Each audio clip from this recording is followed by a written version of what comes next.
13 News is following a number of big stories that developed during the overnight hours. And we're starting with the case of a Norfolk police officer involved in a deadly shootout in downtown Norfolk. It happened before 1 a.m. on Plume Street, a few blocks from MacArthur Center. There was gunfire between the officer and two men. One of those men died. The other is behind bars. 13 News overnight reporter Carl Leimer is live from our newsroom this morning. Carl, the story doesn't end there.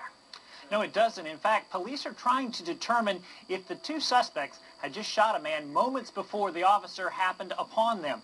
Police say the officer was on bike patrol in downtown Norfolk around 12:30 when he heard gunfire coming somewhere on Bank Street. As the officer pedaled in that direction, he encountered two armed men running towards him on Plume Street. At that point, police say shots were fired between the officer and the suspects. One suspect was hit several times. The other was arrested by the officer, who was not hurt during the gunfire.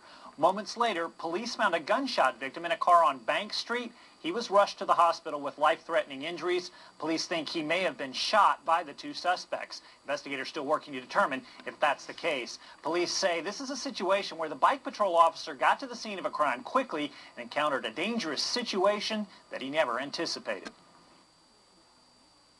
You're on a bike, you get into things quicker, you get into things without being seen because it's not a car, you're not going to make a lot of noise, and you find yourselves in the midst of things as both a surprise to yourself as well as the suspects. Officer did just a fantastic job from what I've heard during very trying circumstances. Again, the officer is fine. The suspect he shot died at the hospital. The other victim still fighting for his life. Police not releasing any names until the investigation is finished. Live in the newsroom, Carl Leimer, 13 News. All right, Carl.